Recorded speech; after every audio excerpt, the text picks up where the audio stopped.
So this one we're all going to relate to because this session has been so much about unity and oneness and sharing the experience we have in meditation with, our loved ones and with actually the whole planet.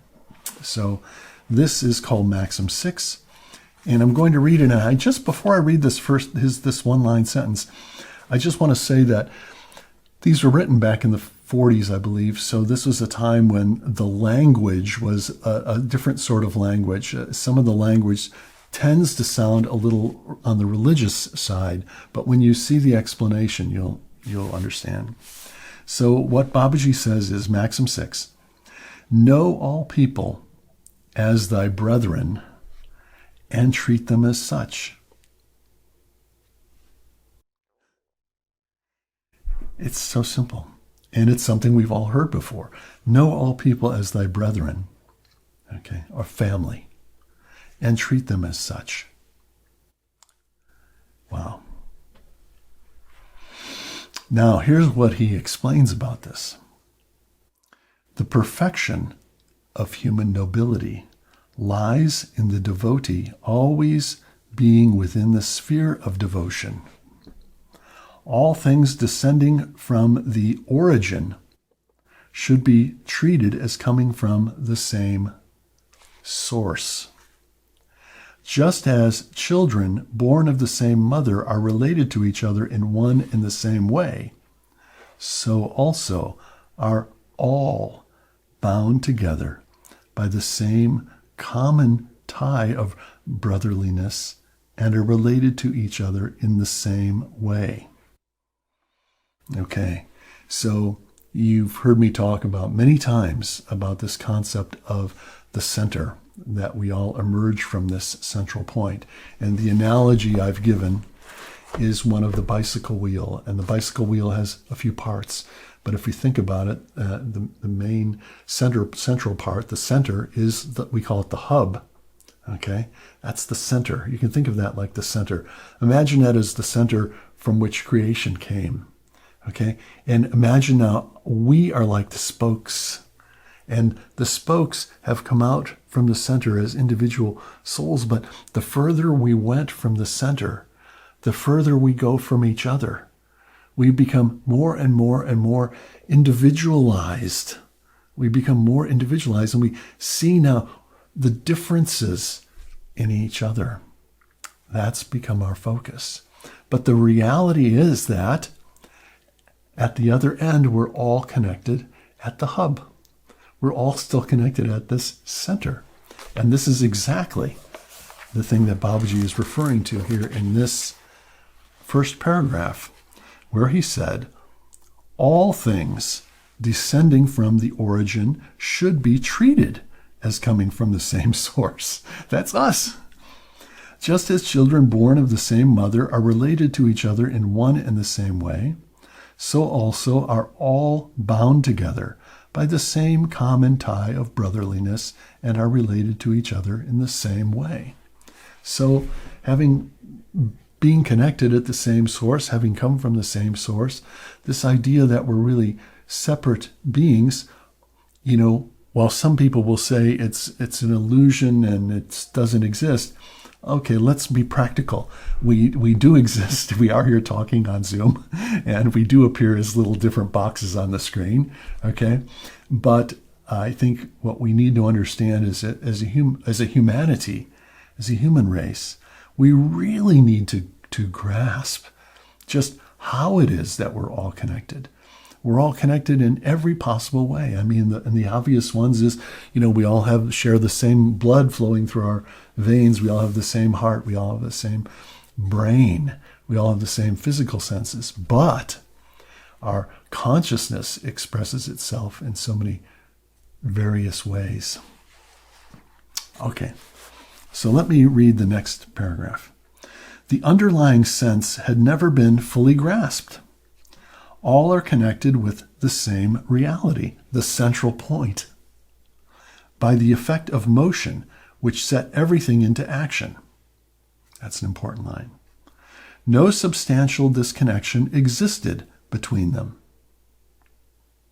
It was all really the effect of our own thoughts and actions that converted brothers and friends into strangers. Wow. It was due to our own feeling of selfishness, self-ishness, that made each other appear like aliens. This engendered separative feeling. This engendered separative feeling must now, therefore, be removed so that brotherly relations may be revived. This is one of the veils which enshrouds a devotee. Okay.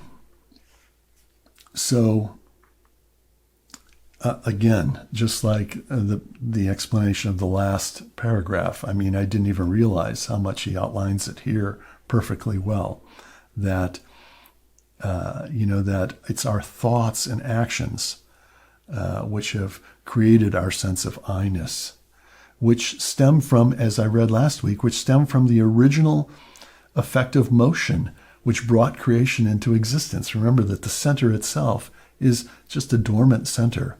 But right around this center, what he calls the first stir, or the first thought, he calls it the first mind of God. That first stir is what put everything into action. And look, are we not beings of thought, which is in motion? And are we not beings of matter and energy? We're beings of thought and energy and matter. So we have existed from the beginning of creation. And as you heard me say so many times, over long periods of time, we've intermingled with energy and matter. And these have become coverings around our pure soul, which was originally just light. And we then became light beings, and then we became denser beings, and now we're here in this physical form. And that's why this sense of separateness has increased. Why we see ourselves so separate.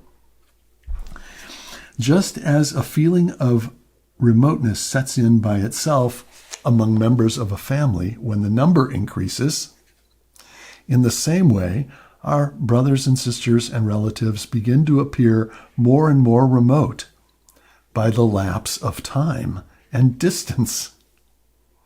And the state, which is common to all, vanishes from the sphere of thought. Only its solid form remains to view, which we begin to love as far as we can in the form of human love.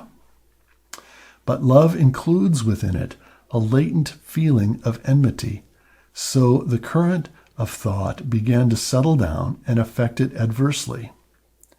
In other words, even thought has an idea of an opposite, because love, even love has this idea of enmity in it, because everything in this world is of duality. So when we think of love, we also think of fear. We also think of hate. We also think of, so love carries within it an opposite idea to some degree as well.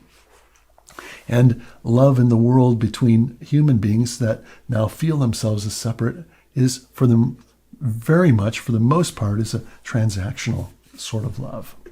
I love you. Do you love me?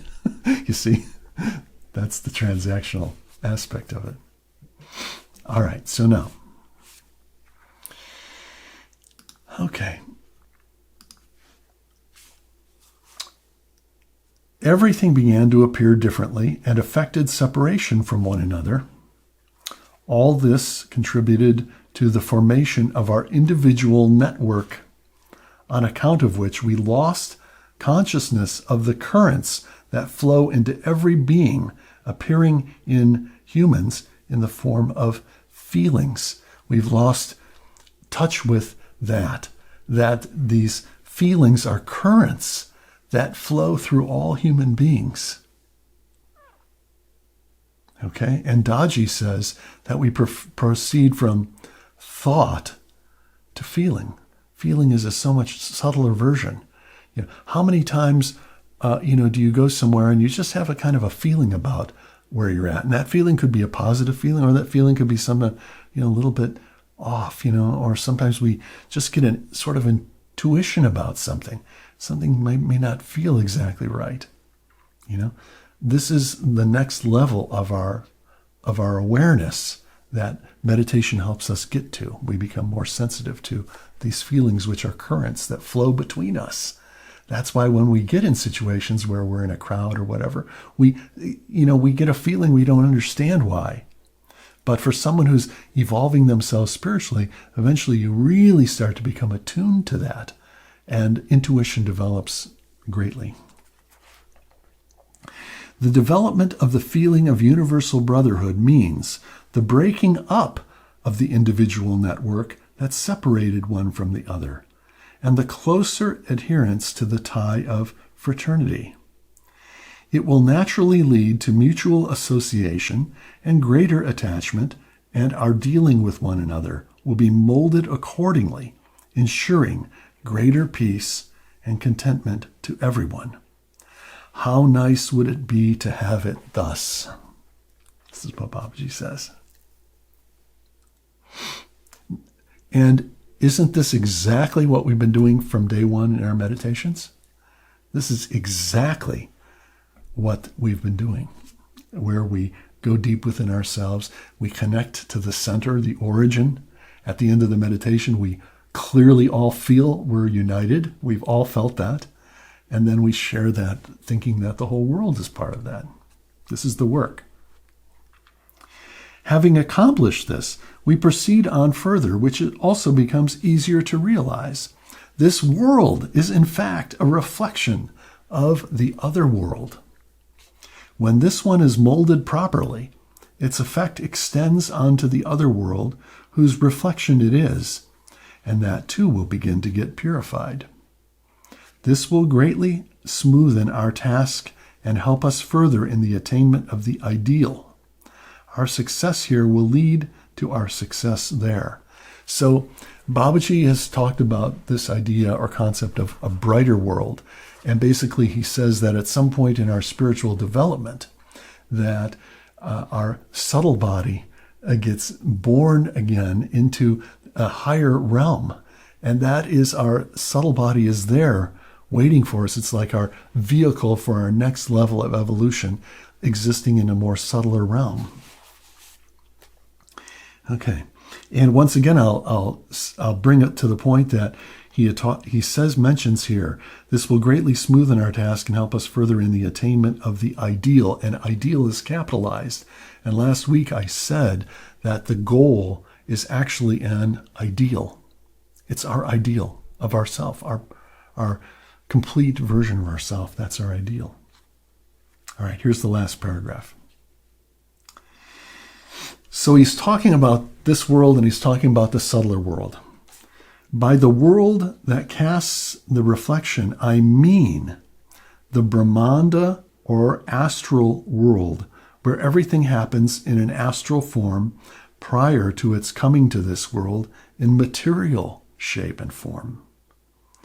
In Brahmand, or the astral world, it comes down similarly from the next higher region, and there from still higher, and so on. In other words, there are many, many, many dimensions of existence, each one subtler and subtler than the next, but we're all connected to all of them. Thus, by proper modification of this last layer, the effect is carried to each of the higher layers successively, up to the very highest one, which begins to get purified in the easiest and most natural way. Wow. So what Babuji is actually pointing out here is that though we have arrived in this dense physical form, okay, which a form of so much of pain and suffering, it is this subtle invertendo principle, he calls it, is that we also have the most potential to reach the highest level and to affect the highest level of our being and to return to our origin. The best place to do that is right here in the physical form. Now, I want to share with you an experience that I had, and it's going to bring some clarity to this. I won't go into all the details, but one day I was sort of in an unusual place. I was at a shopping mall, believe it or not, and suddenly I had the most subtle of spiritual experiences. Suddenly I felt like I was just like this. I just was like, here I am, and suddenly I was like this. And I flipped behind the center, is what it felt like. And it was a state of just, while some people, I mean, I could in a way try and say, well, it was kind of like being in the now, but that wouldn't even come close to being what this state was. It was something unbelievable, and it was so subtle. And then I just had slipped behind this, and suddenly I was getting this download of understanding and information into myself about why it is that the physical form is the best form for us to reach the highest attainment of our goal. And so the reason is this: as we just read, we already exist at all of the levels of dimensions of existence, from the gross physical to the astral plane to the causal level to the subtler, all the way back to the original. We're still existing in all of those. So the only illusion is that we're just this. This is our illusion. Okay?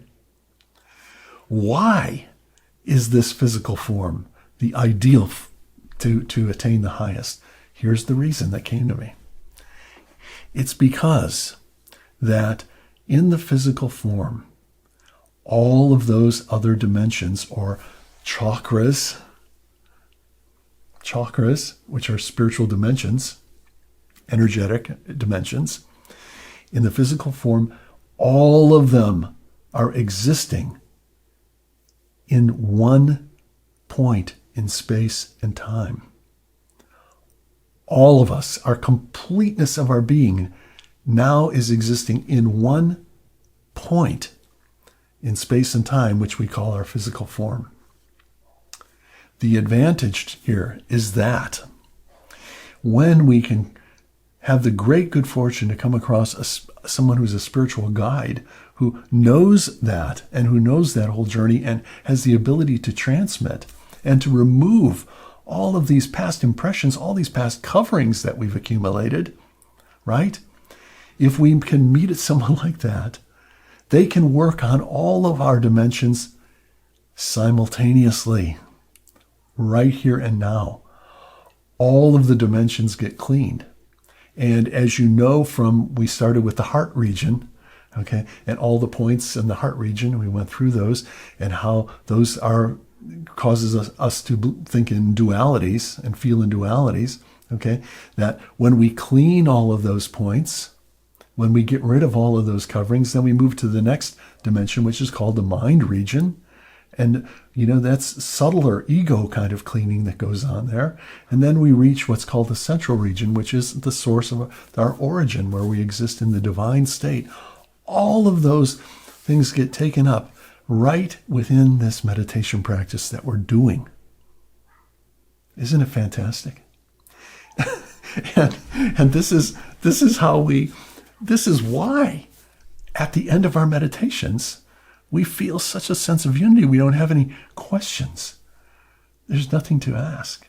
We're restored for a while. We can perceive it for a while, And then, of course, what happens? That effect of the original motion sets in the form of our thought, which starts moving. We start to get attracted by the movement of our thought, and that reminds us of our individual existence, which is all about the movement of thought in space and time, because we're being stuck in space and time.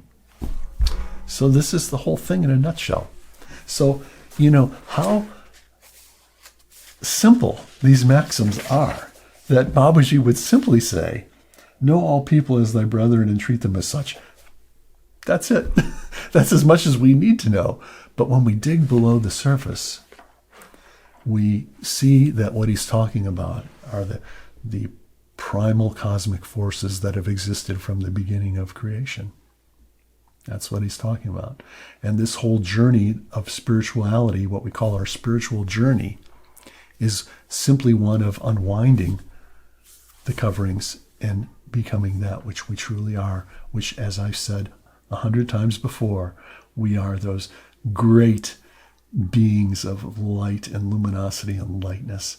We are the divine beings ourselves, and we just need to remind ourselves of that.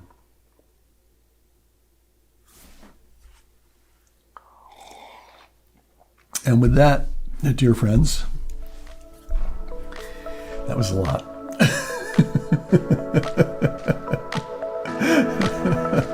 I hope you're all hanging out after that.